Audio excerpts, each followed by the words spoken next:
الحمد للہ رب العالمین والصلاة والسلام علی سید الانبیاء والمرسلین اما بعد فاعوذ باللہ من الشیطان الرجیم بسم اللہ الرحمن الرحیم۔ جماعت کا بیان جاری ہے جس کے بارے میں احادیث کریمہ آپ کے سامنے پیش کر رہا ہوں۔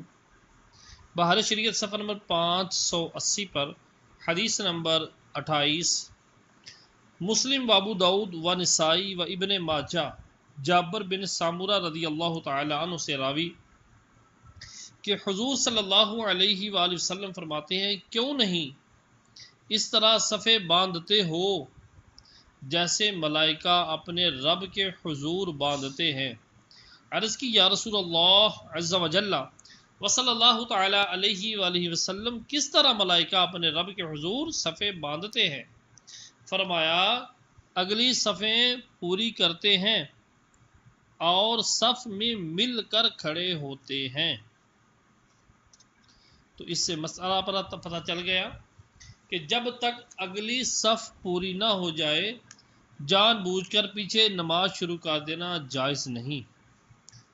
حدیث نمبر 29، امام احمد و ابن ماجہ و ابن خزیمہ و ابن حبان و حاکم ام المؤمنین صدیقہ رضی اللہ تعالی عنہ سے راوی حضور صلی اللہ علیہ وآلہ وسلم فرماتے ہیں، اللہ عز و جل اور اس کے فرشتے ان لوگوں پر درود بھیجتے ہیں جو صفیں ملاتے ہیں۔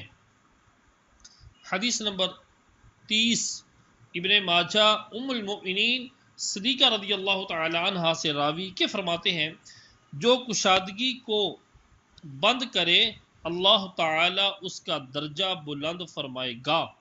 اور طبرانی کی روایت میں اتنا اور بھی ہے کہ اس کے لیے جنت میں اللہ تعالی اس کے بدلے ایک گھر بنائے گا۔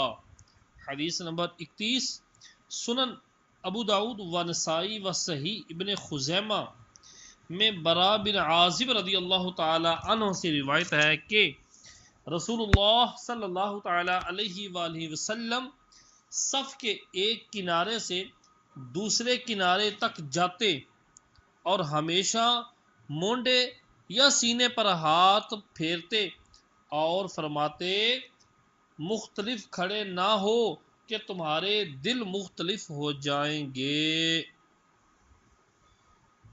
حدیث نمبر 32 تا 34، طبرانی ابن عمر اور ابو داود برا بن عازب رضی اللہ تعالی عنہم سے راوی کہ فرماتے ہیں، اس قدم سے بڑھ کر کسی قدم کا ثواب نہیں جو اس لیے چلا کہ صف میں کشادگی کو بند کرے۔ اور بازار باسناد حسن ابو جحیفہ رضی اللہ تعالی عنہ سے راوی کہ جو صف کی کشادگی بند کرے اس کی مغفرت ہو جائے گی۔ حدیث نمبر 36، طبرانی کبیر میں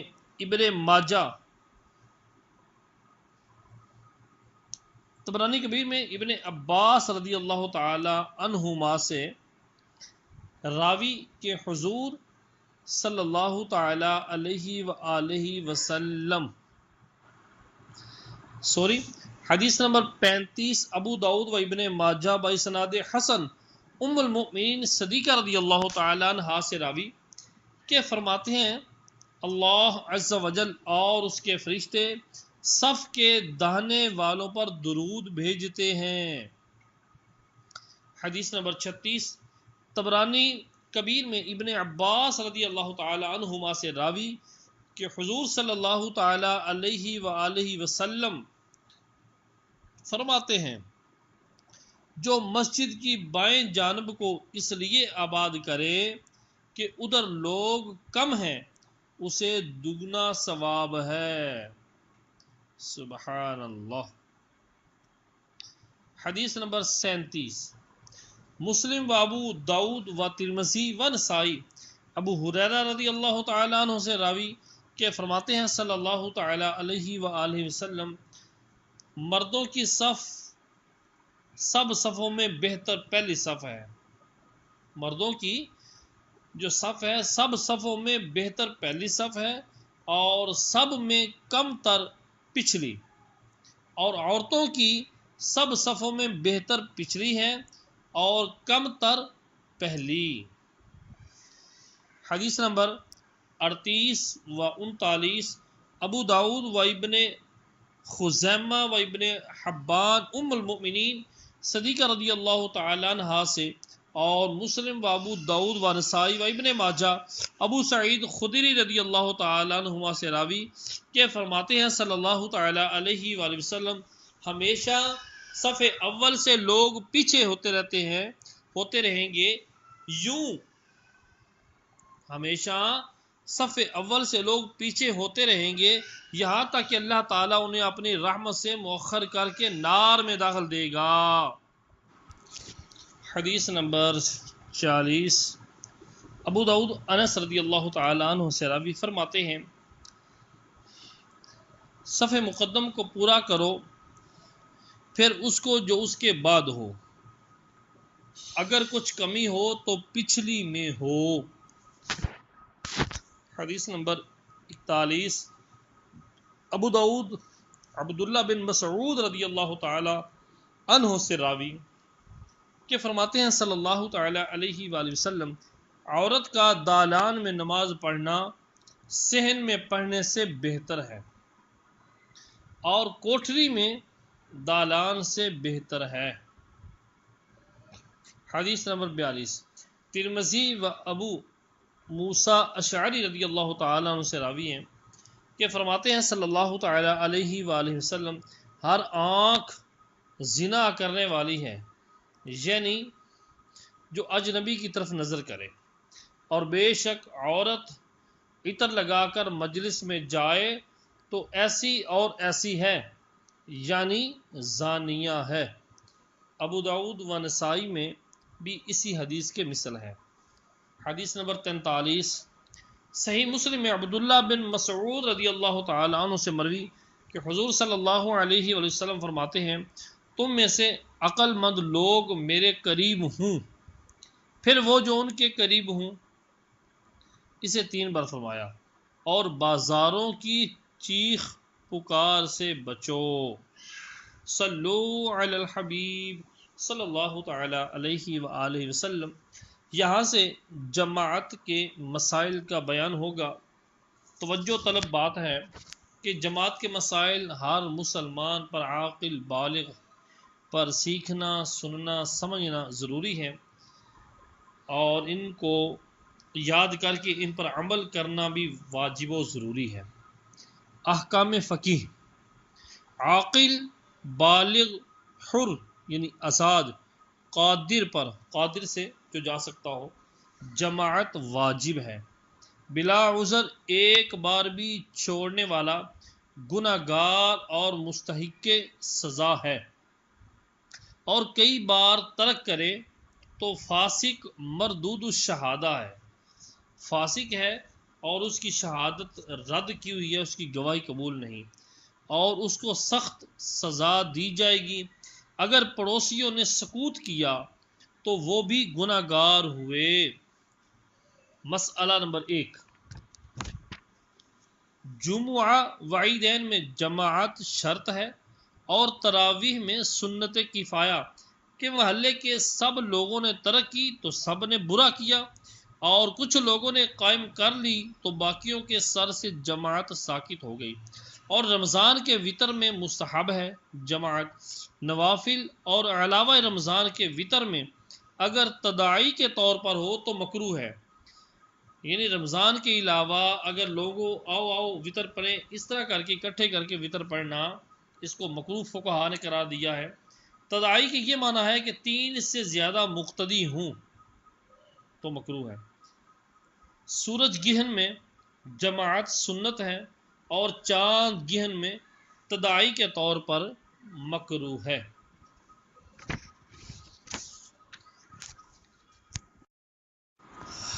مسئلہ نمبر 2،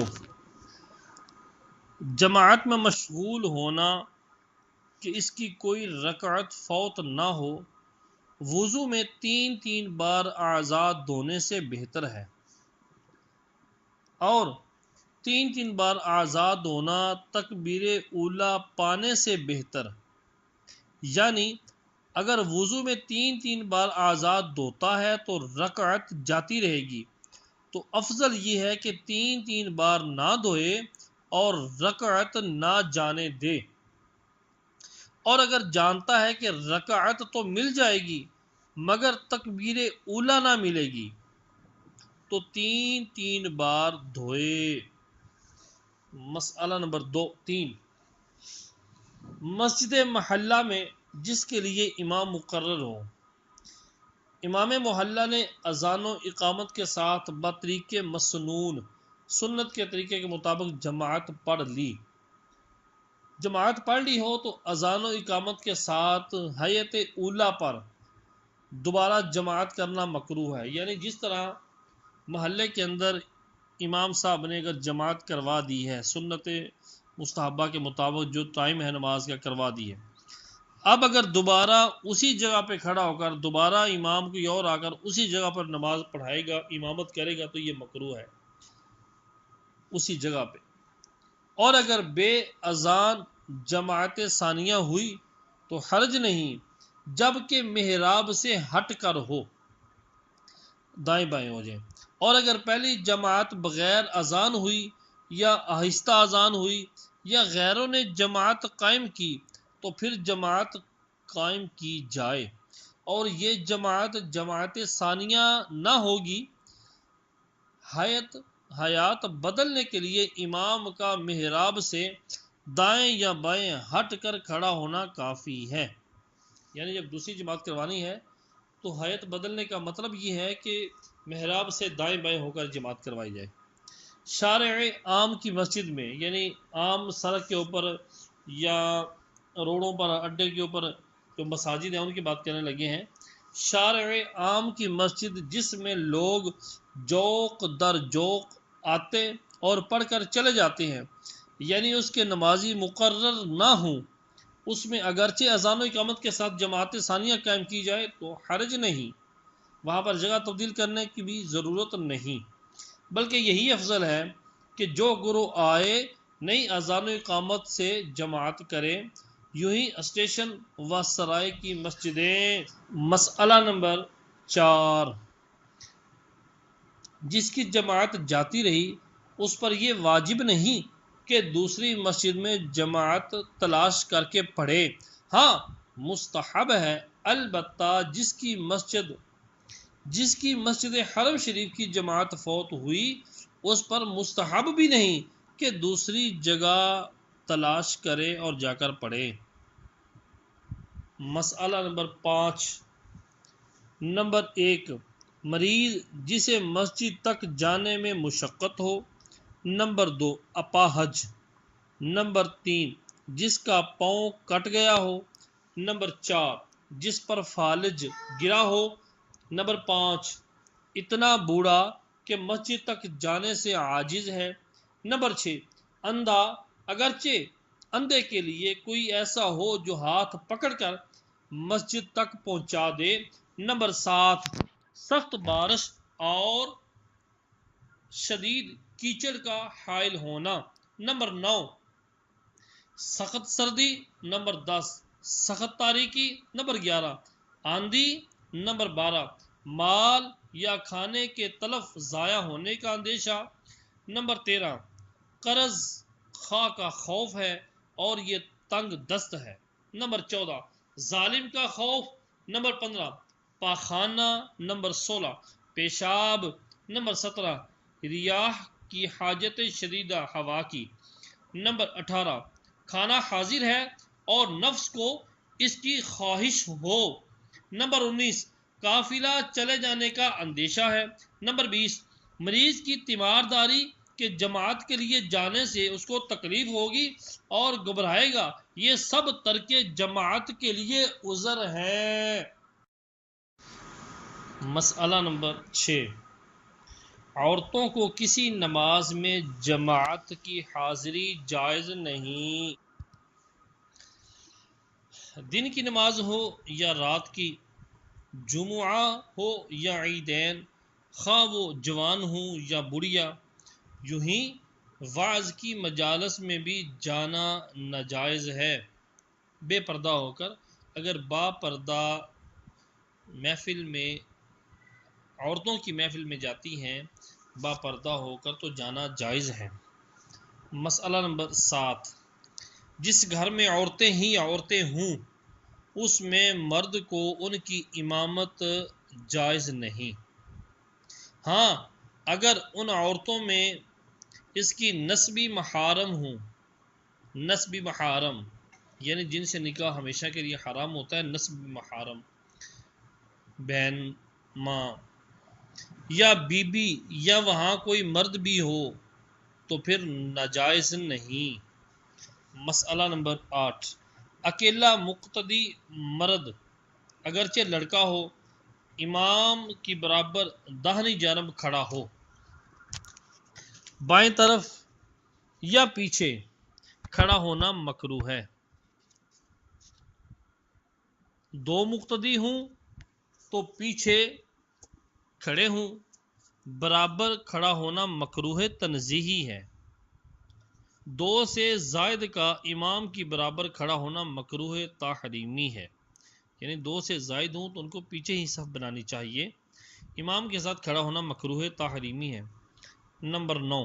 دو مقتدی ہیں، ایک مرد اور ایک لڑکا، تو دونوں پیچھے کھڑے ہوں. اگر اکیلی عورت مقتدی ہے تو پیچھے کھڑی ہو، زیادہ عورتیں ہوں جب بھی یہی حکم ہے. دو مقتدی ہوں، ایک مرد ایک عورت، تو مرد برابر کھڑا ہو اور عورت پیچھے. دو مرد ہوں ایک عورت تو مرد امام کے پیچھے کھڑے ہوں اور عورت ان کے پیچھے. نمبر 10. ایک شخص امام کی برابر کھڑا ہو اور پیچھے صف ہے تو مکروہ ہے. نمبر 11. امام کی برابر کھڑے ہونے کے یہ معنی ہے، امام کے برابر کھڑے ہونے کا یہ مطلب ہے کہ مقتدی کا قدم امام سے آگے نہ ہو، یعنی اس کے پاؤں کا گٹا امام کے گٹے سے آگے نہ ہو. سر کے آگے پیچھے ہونے کا کچھ اعتبار نہیں. تو اگر امام کی برابر کھڑا ہوا اور چونکہ مقتدی امام سے دراز قد ہے، امام کے برابر کھڑا ہوا اور چونکہ مقتدی امام سے لمبے قد والا ہے، لہذا سجدے میں مقتدی کا سر امام سے آگے ہوتا ہے مگر پاؤں کا گٹا امام کے گٹے سے آگے نہ ہو تو حرج نہیں. یوں ہی اگر مقتدی کے پاؤں بڑے ہوں کہ انگلیاں امام سے آگے ہے، جب بھی حرج نہیں، جبکہ مقتدی کا جو گٹا ہے امام کے گٹے سے آگے نہ ہو. مسئلہ نمبر 12. اشارے سے نماز پڑھتا ہو تو قدم کی محاذات معتبر نہیں. اگر اشارے سے نماز پڑھ رہا ہے تو قدم کے برابری کا اعتبار نہیں، بلکہ شرط یہ ہے کہ اس کا سر امام کے سر سے آگے نہ ہو. اگرچہ مقتدی کا قدم امام سے آگے ہو، خواہ امام رکوع سجود سے پڑھتا ہو یا اشارے سے، بیٹھ کر یا لیٹ کر، قبلہ کی طرف پاؤں پھیلا کر، اور اگر امام کروٹ پر لیٹ کر اشارے سے پڑھتا ہو تو سر کی محاذات نہیں لی جائے گی، سر کی برابری بھی نہیں لی جائے گی، بلکہ شرط یہ ہے کہ مقتدی امام کے پیچھے لیٹا ہو. مسئلہ نمبر 13. مقتدی اگر ایک قدم پر کھڑا ہے تو محاذات میں برابری میں اسی قدم کا اعتبار ہے جس قدم پہ کھڑا ہے، اور دونوں پاؤں پر کھڑا ہو. اگر ایک برابر ہے اور ایک پیچھے تو صحیح ہے، اور ایک برابر ہے اور ایک آگے تو نماز صحیح نہیں ہونی چاہیے. مسئلہ نمبر 14. ایک شخص امام کی برابر کھڑا تھا، پھر ایک اور آیا تو امام کے آگے بڑھ جائے. ایک شخص امام کے برابر کھڑا تھا، پھر ایک اور آیا تو امام جو ہے وہ آگے بڑھ جائے اور وہ آنے والا اس مقتدی کی برابر کھڑا ہو جائے، یا پھر وہ مقتدی پیچھے ہٹ جائے خود یا آنے والے نے اس کو کھینچا، ہاتھ لگایا، خواہ تکبیر کے بعد یا پہلے، یہ سب صورتیں جائز ہیں۔ جو ہو سکے کرے، اور سب ممکن ہے تو اختیار ہے، چاہے امام آگے ہو جائے چاہے مقتدی پیچھے ہو جائے، مگر مقتدی جب کہ ایک ہو تو اس کا پیچھے ہٹنا افضل ہے، اور دو ہوں تو امام کا آگے بڑھنا افضل ہے۔ اگر مقتدی کے کہنے سے امام آگے بڑھا یا مقتدی پیچھے ہٹا اس نیت سے کہ یہ کہتا ہے اس کی مانو، تو نماز فاسد ہو جائے گی، اور حکم شرع بجا لانے کے لیے ہو، یعنی اگر اس کی نیت یہ ہو کہ میں حکم شرع بجا لانے کے لیے پیچھے ہو رہا ہوں، اور امام جو ہے اس کے ذہن میں بھی یہ نیت آئے کہ میں حکم شرع بجا لانے کے لیے آگے ہو رہا ہوں، تب تو نماز ٹھیک ہے۔ اور اگر اس نیت سے پیچھے ہٹے گا کہ مجھے یہ کہہ رہا ہے میں اس کی بات مان رہا ہوں، پیچھے ہٹوں، تو نماز فاسد ہو جائے گی۔ مسئلہ نمبر 15، مرد اور بچے اور خنثیٰ اور عورتیں جمع ہوں تو صفوں کی ترتیب یہ ہے کہ پہلے مردوں کی صف ہو، پھر بچوں کی، پھر خنثیٰ کی، پھر عورتوں کی، اور بچہ تنہا ہو تو مردوں کی صف میں داخل ہو جائے۔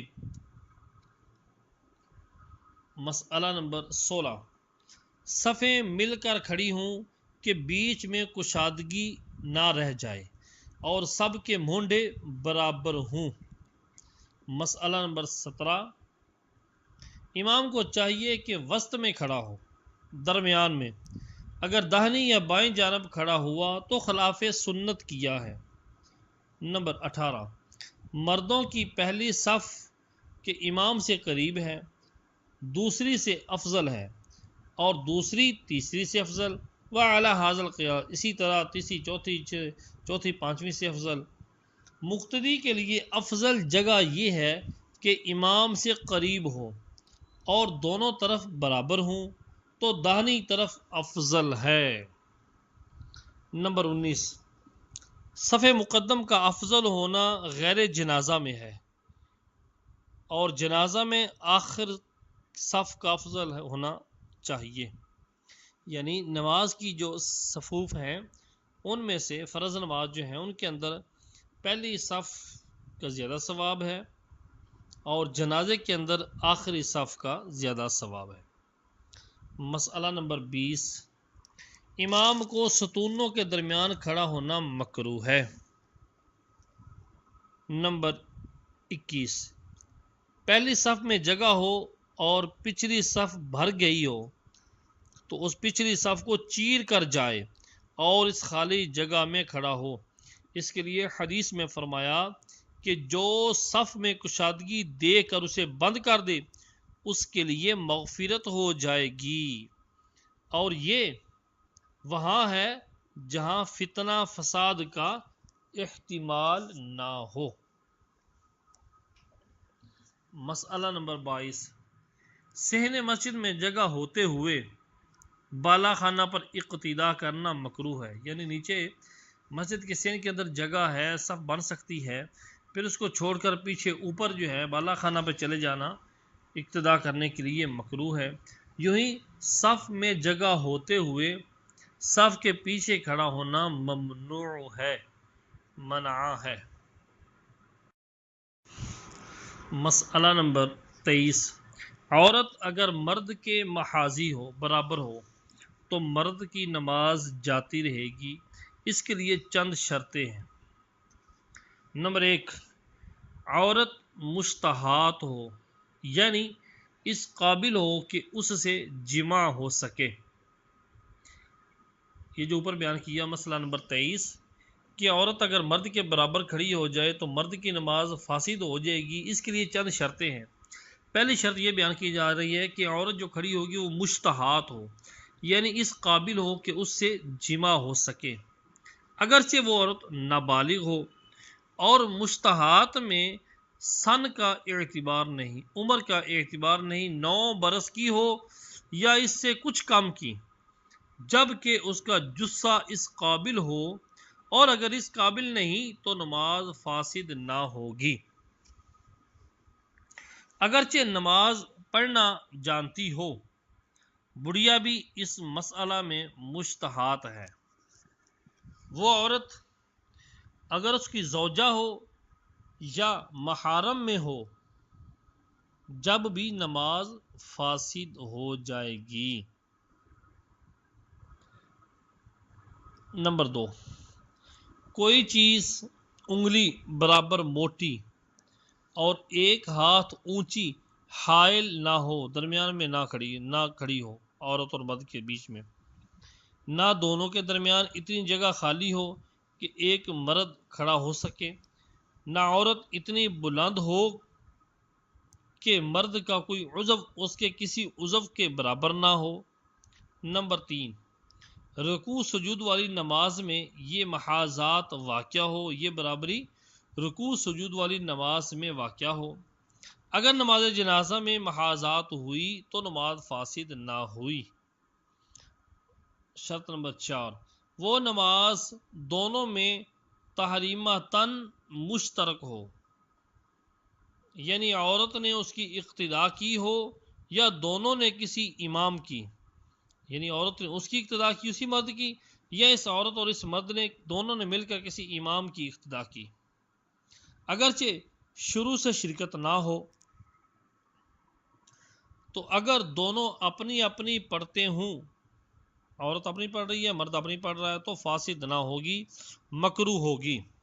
نمبر 5، ادا میں مشترک ہو کہ اس میں مرد اس کا امام ہو یا ان دونوں کا کوئی دوسرا امام ہو جس کے پیچھے ادا کر رہے ہیں، حقیقتاً یا حکماً، مثلا دونوں لاحق ہوں، لاحق کے مسائل آگے آ رہے ہیں، دونوں عورت اور مرد دونوں لاحق ہوں کہ بعد فراغ امام، اگرچہ امام کے پیچھے نہیں، امام کے فارغ ہونے کے بعد یہ جو دونوں لاحق ہو گئے ہیں، امام کے نماز سے فارغ ہونے کے بعد اگرچہ امام کے پیچھے یہ نہیں مگر حکماً امام کے پیچھے ہی ہیں، اور مسبوق امام کے پیچھے نہ حقیقتاً ہے نہ حکماً، بلکہ وہ منفرد ہوتا ہے، اکیلا ہوتا ہے۔ نمبر 6، دونوں ایک ہی جہت کو متوجہ ہوں، اگر جہت بدل جائے جیسے تاریک شب میں کہ پتہ نہ چلتا ہو، ایک طرف امام کا منہ ہے دوسری طرف مقتدی کا، یا کعبہ معظمہ میں پڑھی اور جہت بدلی تو نماز ہو جائے گی۔ شرط نمبر 7، عورت عاقلہ ہو، مجنونہ کی محاذات میں نماز فاسد نہ ہوگی، یعنی مجنونہ ہے وہ اگر برابر میں کھڑی ہو گئی ہے تو نماز فاسد نہ ہوگی۔ نمبر 8، امام نے امامت زنان کی نیت کر لی ہو، یعنی امام نے عورتوں کی امامت کی بھی نیت کر لی ہو، اگرچہ شروع کرتے وقت عورتیں شریک نہ ہوں، اور اگر امامت زنان کی نیت نہ کی ہو تو عورت ہی کی فاسد ہوگی، مرد کی نہیں۔ نمبر 9، اتنی دیر تک محاذات رہے، برابری رہے کہ ایک کامل رکن ادا ہو جائے، یعنی بقدر 3 تسبیح کے محاذات رہی ہو، برابری رہی ہو عورت اور مرد کی۔ شرط نمبر 10، دونوں نماز پڑھنا جانتے ہوں۔ نمبر 11، مرد عاقل بالغ ہو۔ یہ 11 شرائط تھی جو پائی جائیں تو مرد کی نماز یا عورت کی نماز فاسد ہو جاتی ہے ان کی برابری ہونے سے۔ مسئلہ نمبر 24، مرد کے لیے شروع کرنے کے بعد عورت آ کر برابر کھڑی ہو گئی۔ مرد کے نماز شروع کرنے کے بعد عورت آ کر برابر میں کھڑی ہو گئی اور اس نے امامت عورت کی نیت بھی کر لی۔ مرد نماز پڑھ رہا تھا تو عورت ساتھ میں آ کر کھڑی ہو گئی تو مرد نے امامت عورت کی نیت بھی کر لی، مگر شریک ہوتے ہی پیچھے ہٹنے کو اشارہ کیا، مگر نہ ہٹی تو عورت کی نماز جاتی رہے گی، مرد کی نہیں۔ یوں ہی اگر مقتدی کے برابر کھڑی ہوئی تو اشارہ کر دیا اور نہ ہٹی تو عورت ہی کی نماز فاسد ہوگی، مسئلہ نمبر 25، خنثی مشکل کی محاذات مفسد نماز نہیں۔ خنثی مشکل کی وضاحت بھی انشاءاللہ العزیز آگے آئے گی۔ صلو علی الحبیب صلی اللہ تعالی علیہ وآلہ وسلم۔